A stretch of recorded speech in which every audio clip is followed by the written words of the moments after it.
You know, there was a time that I didn't value myself that much. And I think that was because of some of the struggles and challenges that I had to overcome. Now, we are all here today because I'm sure either we've either been affected by domestic violence or we know somebody who has been affected by domestic violence. And that could be a friend, relative, or a colleague. And I wanted to provide a space for women where they can feel empowered on their healing journey. Through Spectacular Woman, that was one of the things I was very concerned about, that I wanted to provide a space for women where they can feel empowered. And I would say, like, throughout my journey, I would say I'm quite blessed. And it's quite ironic because there was a time in my life whereby I didn't know who I was, who I would become. I couldn't figure out what I wanted to do, let alone think about serving other people. I recently just became an author and I've acquired, thank you. I have acquired multiple degrees and even I've become a lecturer in an adult education, and I have had some success in my business, but it wasn't always that way. And within the early stages of me setting up Spectacular Woman, there was one particular day where I was working quite hard that day and I decided, you know, let me put things aside and just chill out, and I decided to browse Facebook. So whilst I was on Facebook, a colleague of mine posted a link, and I don't know if any of you are familiar with this film. It's called Murdered by My Boyfriend. Yeah. All right. So I didn't know what to expect. Because it was about domestic violence, I said, right, let me watch it. So as I was watching it, it was about halfway through the film, and I could feel my stomach knotting up. And then all of a sudden, I became very tearful. And it was at that second, at that point, I was right back in that place that I thought I'd left all those years ago. I found myself on the kitchen floor with a man standing over me, kneeling on me, with one hand around my neck and the other hand punching me in my face and my stomach. I managed to get free, and as I ran to the door to get out, I could hear my daughter, I mean, she's big now, but she was 5 at the time, and she was screaming at the top of her voice. I got out the door and I ran down the stairs, and I was literally jumping 4 and 5 stairs at a time just to get down to the ground floor.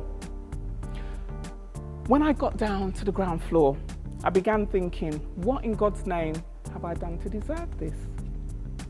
And as time went on, I started realizing that that setback that I encountered was just a setup for me to be resilient, unwavering, and unshakable. And that was a catalyst moment in my life that had changed me. It changed me for the good. And that became my why in terms of why I do what I do, why I want to, you know, support women and girls through DV, why I wrote my book, Unshakable You, which is to help women and girls to overcome and heal from domestic violence, and ultimately to get them to kind of start attacking back. And when I say attacking back, I mean with the mind. You know, I really wanted women to master their mind. I really wanted women to, you know, kick down those terror barriers and, you know, get rid of the blockages and the limiting belief that once held them back. So ultimately, they can start walking in their power again. Start walking in their power. Because we are here, and it's a blessing, because I don't know what some of you have been through. I've just shared my story. But I'm saying we are all here today, and it's a blessing. And I think that we have the greatest gift of all, and that's life. So my question to you is, why not be the best that you can be?